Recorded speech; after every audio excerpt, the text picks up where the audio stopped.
realize that just noticing your own level of burnout can actually help you overcome it? It turns out most people never take this first step. So stick around and I'm going to share with you the 7 warning signs.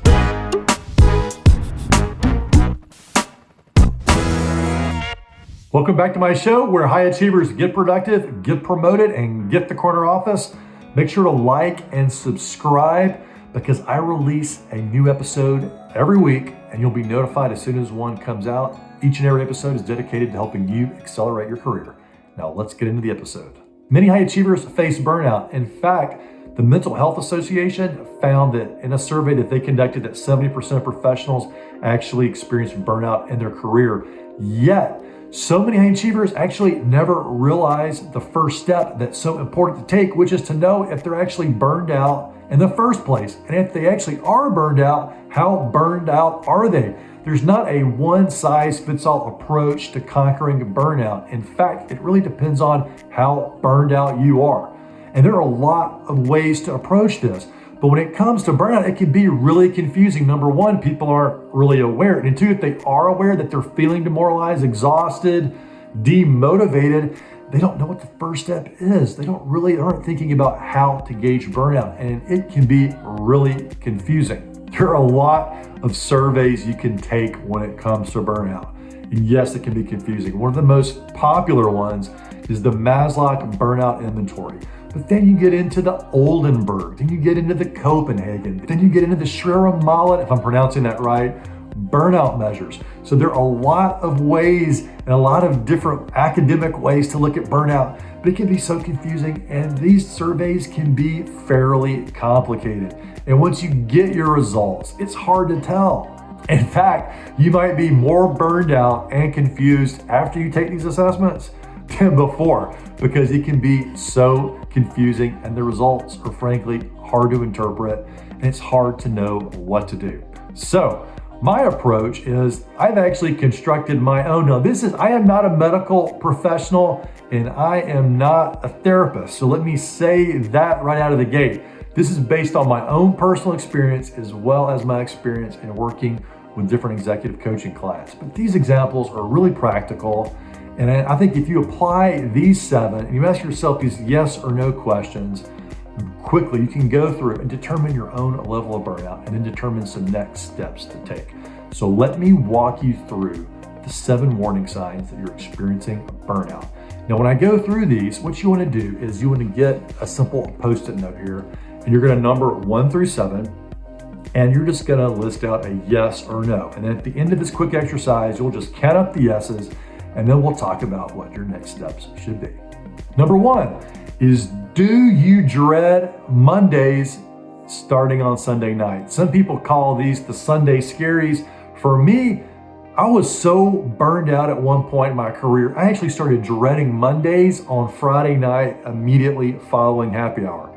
And if you're experiencing burnout, you may know what I'm talking about. But if you dread Mondays, at least on Sunday night, answer yes. If not, put no. Number 2 is explaining how your day went with the word fine. That's right. Just answering fine seems subtle, but it communicates a lot because you don't have the energy to explain how your day went to anybody. In fact, I've seen this a lot. So if you find yourself answering this as a default, notice that this may mean that you're burned out and go ahead and answer yes to question number 2. Number 3 is noticing inconsistent sleep patterns. Now, for me, when I suffered burnout, I had a lot of problem with sleep. And in fact, I would grind my teeth at night. And a quick story, we were living in Manhattan and I would grind my teeth so much at night, it actually would wake up my wife. And I noticed this popping sound that actually developed in my jaw, believe it or not. And I went to see a jaw specialist and he said, Ben, I can't really help you here. Maybe try a mouth guard. And he actually offered me a $1,200 mouth guard to prevent my teeth grinding. In my genius approach though, I actually went to the store and bought a football mouthpiece, which was a lot cheaper. And actually, I don't think it helped that much, but my wife sure did get a kick out of me putting that football mouthpiece in my mouth every night. But regardless, when it comes to burnout, if you're noticing inconsistent sleep patterns. So not just 1 or 2 days a week, but maybe it happens frequently, consecutive weeks. This may be a sign that you're burned out. So if this is you, put a yes. Number 4 is consistently getting asked, do you feel okay? Or noticing that people are always walking on eggshells around you. This is a sign of potential of burnout. Now, for me personally, when I walk into an office, if I see people's eyes turned down, they're not looking at each other in the halls, their shoulders are slumped forward, this is a sure telltale sign that there may be a high degree of burnout in that individual. And if you see it across your team and your organization, this is a sign that burnout may be coming on. The moral of the story here is that when it comes to burnout, oftentimes people can see burnout in you and you can see burnout in others before you can actually hear the words or hear somebody saying the word burnout. Because it turns out there's a lot of shame around it. A lot of times people think that burnout makes you weak. It doesn't. And I've actually recorded other videos around that. So make sure that you look through the last few videos to highlight that specific thing, because there's nothing to be ashamed about when it comes to burnout. But going back to this, if you can notice it physically before oftentimes you can notice it any other way. So if you're noticing people walking on eggshells, the answer is yes, if this is you. Number 5 is fantasizing about quitting. Don't forget that the grass is always greener on top of the septic tank, meaning that yes, indeed, the grass may be greener, but often when you get over there, it's the same crap or even worse. So make sure that you're checking the box on this scale and you're noticing if you're fantasizing a lot about like what life would be like at a different company or starting your own business and not really investing yourself in the job you have. This is a telltale sign of burnout. In fact, one of my most burned out close friends came to me one time and said, Ben, you know what I think I need? And I was like, yeah, what do you need? And he said, you know what I need? I just need my company to fire me, because that would be just a kick in the butt I need to go off and do something about it. That, of course, isn't really that helpful in this situation. So when it comes to you, if this is you, check the box there. If yes, you find yourself fantasizing frequently about quitting. Number 6 is forgetting what your last win was at work. An executive client of mine, we just started working together, and I said, what's the last key accomplishment that you had that you were most proud of? And he actually thought for a minute and came up with something 3 years ago. All the times when people are thinking about burnout, they're not thinking with gratitude or thankfulness or pride about the work they're actually doing, and they're not noticing their progress. Noticing your progress is key to conquering your burnout. So if this applies to you, or you can't remember a recent win, you may be burned out, and put a yes. Number 7 is venting about your job at the unhappy hour. I often get calls from friends, spouses, partners of burned out individuals because they want to help, but they aren't really sure what to do.